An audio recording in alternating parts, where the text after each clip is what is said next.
Sup, ladies and gentlemen. I'm still trying to craft this Adelaide Oxford shoes. And while I'm at that, I just want to take the time out to encourage those of you who plan to take up shoemaking this year, 2024, to go ahead and do that. Welcome to Form of Bespoke. While this is primarily not a tutorial video, I'll still step in every once in a while to explain some things, like how I fabricate my insoles from 2 plies of flexible and 1 rigid insole board material, and I of course also initially line the front part with leather, such that when I'm done it is easy to add a sock liner, and if I want to do that as well, I can also add some arc support around the arc. So you see that I have this rigid one and the flexible one. So yeah, I mentioned that I wanted to encourage those of you who are planning to get involved with shoemaking. If you're one of such people, make sure you come back to the channel every once in a while. We are publishing videos every week, sometimes twice weekly, and you would always find stuff that you can use. And those of you who say that coffee is good for weight loss, please explain to me why I still have a grown man's pouch.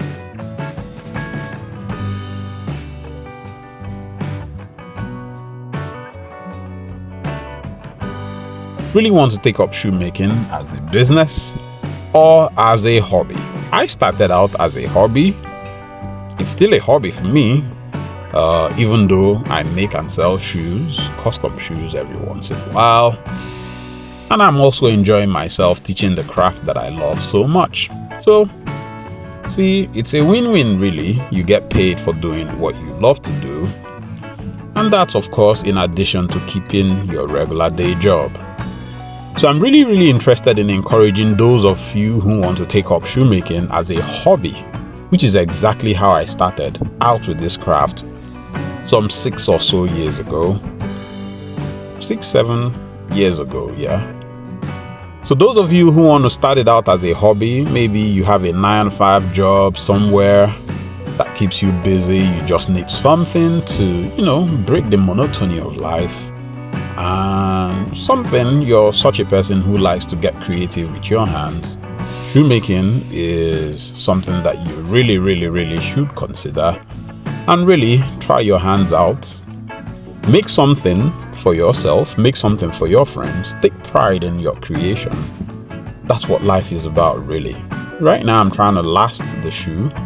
I have tutorials, I have videos explaining in detail how this is done. I'll leave a link in the description, and if you check at the top right hand corner or so, you could find videos elaborating on what I am doing right now. In fact, my method for lasting of shoes involves what I call the 8 cardinal nails of lasting. If you are interested in such videos, I've already told you where to find them, so check out the links that we have so graciously made available to you. So back to the subject of our discussion. Those of you who want to take up shoemaking as a hobby, perhaps I should just tell you a story of how I started out with this craft. Where do I start? Okay, in 2015, I think, 2015, there were elections in Nigeria, there was a new government, and there was also what we call fuel scarcity. Basically, petrol, which is the basic transportation fuel in my country, was very scarce. People couldn't find it to buy. I myself am not one to queue for anything in life. So there were long queues, people queuing to buy fuel, which is something that happens fairly regularly in this country. I don't like to queue up for anything, so I never queued up to buy fuel, which meant that I couldn't drive myself to work. By the way, I have a regular day job as a lawyer, a business lawyer, somewhere in the city of Lagos, Nigeria. So I typically drive myself to work and back, but during times of fuel scarcity, I can't find fuel to buy to fill my car, so I have to commute to work, which meant that for 1.5 hours that it takes me to commute to work by bus, I just have free time to watch YouTube videos. So for almost 6 months that I was commuting to and from work, I had approximately 3 hours of each day to watch YouTube videos and catch up with, the things that I like to do. That's how I stumbled upon shoemaking videos. There's a gentleman on YouTube. I'm not sure he's still publishing videos regularly. His name is Andrew Wrigley. Those of you who haven't seen his videos, you should check them out. I will try and locate some of those videos and put them out for you guys to check out. Andrew Wrigley gave me my first start in this wonderful art of shoemaking. I got immersed in his videos. He had a whole series on how to make Oxford shoes, which incidentally is what I'm doing. I didn't even think about that before starting out on this project, but watching Andrew Wrigley, one thing led to the other, and then I discovered that there was a leather market right close to where I lived in town. I took a trip to the leather market, and like they say, everything else is history. I bought myself a pair of last, bought some cheap leather, bought a hammer, a pair of scissors, came back home and crafted the most ugly looking pair of shoes that you ever did see. But I got hooked. Couldn't stop. And as I made it and enjoyed myself doing it, I felt like, okay, when the pandemic hit, I said, yeah, it would be nice to, show other people how this thing gets done. So I opened up the YouTube channel. 3-4 years after that, here we are. I get people, send me text messages, WhatsApp chats, just basically thanking me for, having the courage to put out the videos that I put out and how it has helped them both in their craft as a hobby and then in their craft as businesses. For that, I'm extremely, extremely honored, and I'm happy that, people find value for the things that we put out. And if you're such a person that you have gained some insight about certain aspects of the craft from the videos that we are regularly putting out, we would love to hear from you. Put a comment in the comment section. Let us know how we have been of help to you, and if we have done anything that you consider sacrilegious, also know that we ourselves, we are also learners, and we will also love to hear from you in ways that we can correct ourselves, ways that we can improve upon the things that we are doing, and in ways that we can serve you even better. So right now I'm trying to glue in the lining, have everything set up so that I can get to the final stage of completing the lasting of this pair of shoes. Both are owned by the same person, a friend of mine who ordered them. He's paid in full for this pair and the brown, so I have to finish it. The next project we are going to be doing on the channel is on how to deploy the same principles of quarters that we talked about in the last video before this one in making a pair of loafers. So you guys hold on and wait for that video. I promise that it's going to be bumper.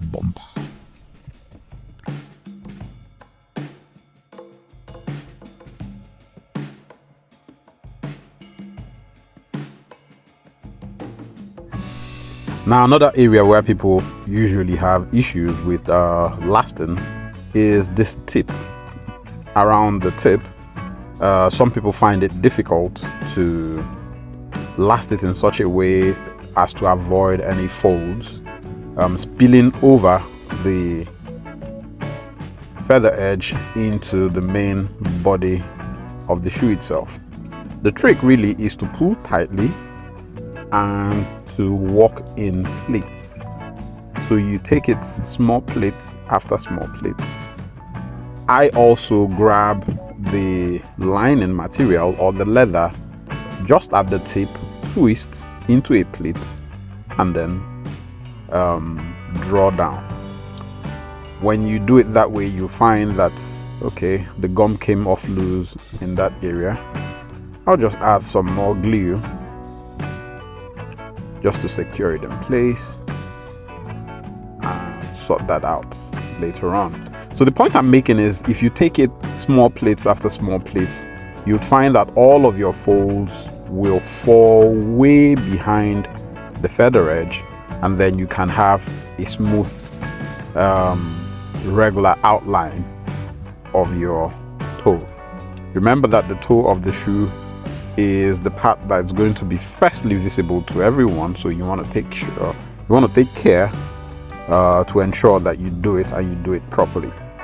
Same process goes with fixing the toe puffs, what they call the front stay. I skipped over how I did that in both the brown and of course the black shoe.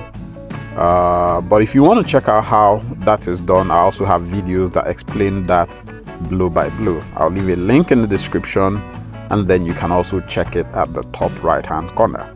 One thing you must ensure that you do when you're working with your toe puffs is that you have to ensure that it is smooth.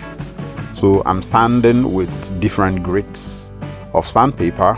One of them is a rougher grade, and then finally finish off with a smoother grade of sandpaper. So you do all of that, and when the toe puff is installed, it's now time for you to begin to conclude your lasting. The same procedure we use for the tip is what we're going to use at this heel area. We take it small plates after small plates and then hammer it down, and everything just lies in flush and in place. If you have a leather iron, you could also use that. I own one, but I'm not in the mood for bringing it out right now. I'm of course running my generator, so I guess it won't, the wattage of the leather iron is much too high for the generator. Now you'll notice that I'm basically using wallpaper paste to last in the front part of the vamp of this shoe. I've explained to you guys before why I prefer to use water-based adhesives to do this part of my shoe. Of course you could use contact cement, only that you're going to be racing against time before it dries for you to conclude your lasting. I like to have the leeway to, you know, twist and turn things and modify and perfect the entire process of lasting before my glue starts setting, and I have to now be in a hurry to do that. So basically that's it. So like I said, this wasn't meant to be a tutorial video. I basically wanted to talk to you guys about, you know, joining the craft. I've already told you that in the next video we are going to use the mean form that we created, the same mean form that we used in designing the pattern for this shoe. We're going to use that to create a wingtip loafers shoe, and I'm quite confident that that would be a great video. So yeah, the lasting of this shoe is complete. This is a shoe that I am going to bottom by cemented construction, and of course I'm going to stitch the sole to the upper. I'm going to stitch it all using the Blake Rapids stitching by hand. So ladies and gentlemen, this is where we are. This is what we came up to. I hope you enjoyed the video while it lasted. Until I see you guys on the next one, peace, God bless you, and be good.